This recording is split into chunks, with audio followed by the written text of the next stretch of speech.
बिस्मिल्लाहिर्रहमानिर्रहीम। अस्सलाम वालेकुम दोस्तों, कैसे हैं आप सब? ठीक है जी, अल्लाह का शुक्र मैं बिल्कुल ठीक ठाक हूँ। ये है जी हमारा ऑरेंज का बाग। ये मैंने 2022 के इन्हीं दिनों में ऑलमोस्ट लगवाया था और अब इनको 3 साल तकरीबन पूरे हो चुके हुए हैं।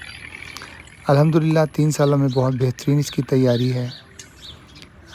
इसके ऊपर कुछ पौधे हैं जिसके ऊपर इस दफ़ा फल लगा हुआ है, लेकिन ये जो पहली दफ़ा का फल होता है उसको टाइमली उतार देते होते हैं ताकि पौधे की ग्रोथ सही हो सके। यहाँ पे नीचे जो है हमने इसके जब से लगाया नीचे चारा लगाते हैं। ये लगा हुआ है जी मकई, यानी जिसे हम आम ज़ुबान में गाचा कहते हैं।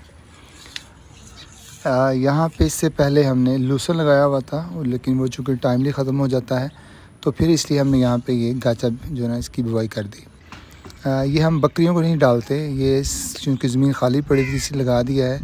ये इसको बाद में बेचने के काम नहीं आएगा। ये हमारे शाही साहब हैं जी, इनको पता चला कि हम यहाँ पे आए हुए हैं तो ये फिर ठंडा लेके हाज़िर हो गए। इसका घर यहाँ करीब ही है, इसलिए यहाँ पे चारा काटने आना होता है।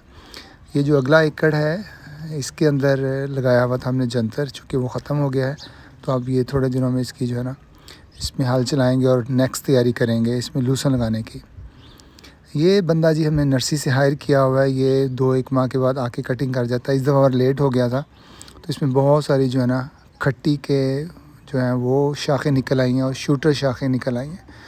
शूटर शाख जो होती है वो होती है जो दरमियान से ऐसे साइडों से निकलती है, वो सीधी ऊपर जाती है। इसके ऊपर फल नहीं लगना होता। अगर इनकी कटिंग ना की जाए तो ये पौधा पूरे का पूरा जो शूटर शाखें होती हैं इनसे या खट्टियों से भर जाता है। वो जो ग्रोथ होती है वो सारी उधर चली जाती है, तो इसलिए वो नुकसान होता है। इसलिए इसको हर 2 माह 3 माह के बाद मौसम के हिसाब से इसकी कटिंग करते रहना चाहिए। बात कर कुछ लोग होते हैं वो पूरे साल के लिए वैसे ठेके पे देते हैं कि वो गाहे बगाहे खुद ही चक्कर लगाते रहते हैं जो माली होते हैं, लेकिन वो इतना हमने किया था लेकिन हमें वो इतना सूट नहीं किया, इसलिए कि वो बंदा जो तो बस पैसे मांगता रहता था, आता बहुत कम था। तो इसलिए अब हम ये बंदा जो है इसको जब हमें ज़रूरत होती है, जब हमें लगता है कि अब ज़रूरत है, हम इसको बुलवा लेते होते हैं या कटिंग कर देता है। इस तरह से हमारे कुछ पौधे हैं जिसके ऊपर कुछ सिर्फ ये वो वाहिद दरख्त है जिस पे सबसे ज़्यादा फल लगा हुआ है। ये तकरीबन कोई 100 के करीब इसके ऊपर ना किन्नू लगे हुए होंगे। बाकी ये किसी पे 2, किसी पे 4, किसी पे 3। मैंने बताया ना फर्स्ट ईयर ऐसा ही होता है। अल्लाह ने चाहा जी अगले साल जो है इंशाल्लाह ये सारे पौधे भर जाएंगे दरख्त इससे और इनसे। ठीक है जी, थैंक यू वेरी मच, अल्लाह हाफ़िज़।